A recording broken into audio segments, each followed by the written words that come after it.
For this technique, I'll be using quite a large needle with a large eye, but I'll also be using a stranded crewel wool, which is a 2-ply wool.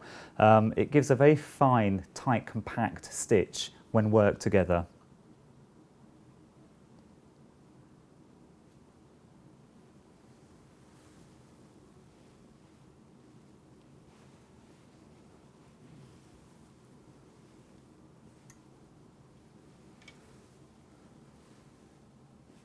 Okay, the important thing to remember with plush work is that you must work from left to right, and the actual stitch is a series of loops which is then created with an anchoring stitch.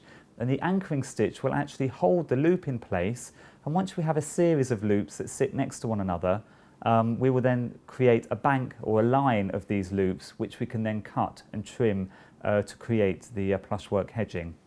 Now we start by threading the needle and then plunging the needle through the canvas, so I then end up with a small tail like this, and I'm then going to be bringing the needle back up through the canvas to the left of the stitch that's already going in, and I'm holding on to the thread to create a tension and then plunging the needle back down. Now I'm working on a very fine 24 count canvas.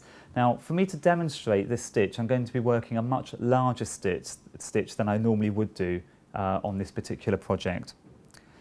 So created the first stitch, and I now bring the needle up through the existing stitch, and then I work 3 canvas threads over to my right and carry on working all the way along until I have a series of loops. Now I'm actually creating these loops so that they're quite long, so I can actually hold the loops in place, so I can actually keep the pathway clear all the way through.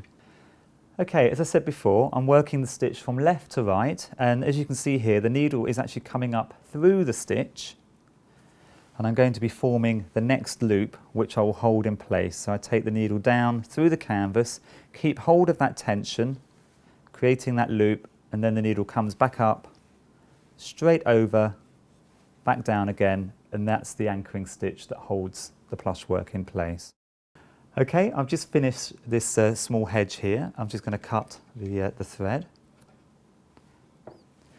And you can see the loops there, which I'm about to cut.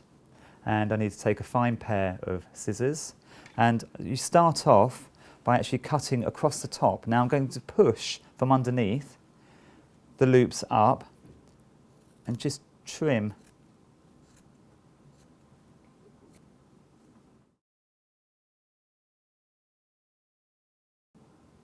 so I'm just cutting the top.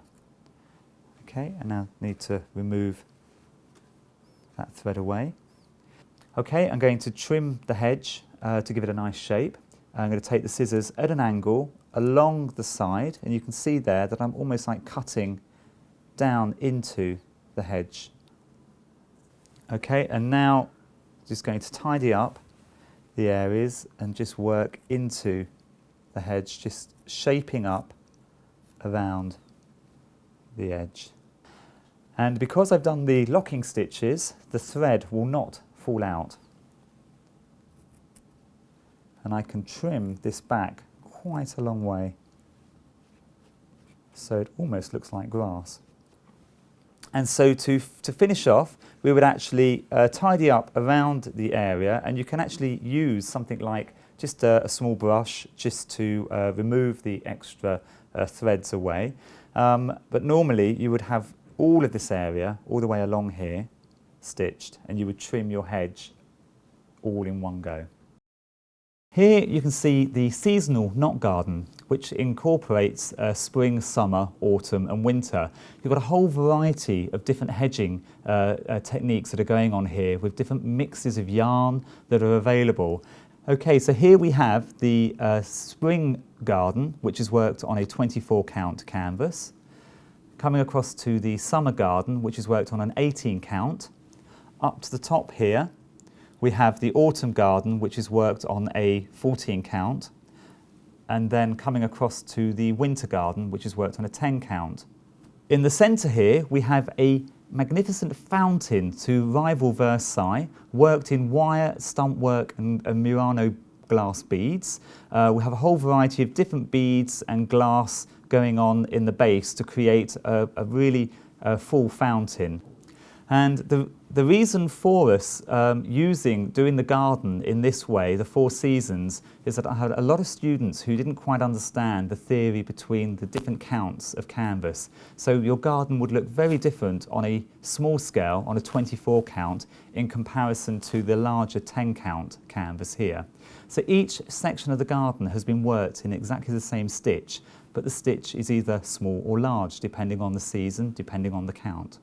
Okay, the seasonal knot garden was designed and worked to feature in the Embroidered Knot Gardens book that was written by myself and Jill Holdsworth.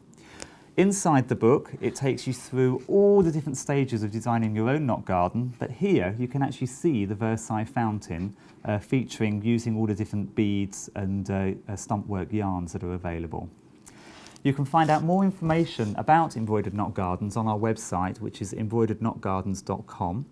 I hope that you really enjoy this information to do with knot gardens, and happy stitching.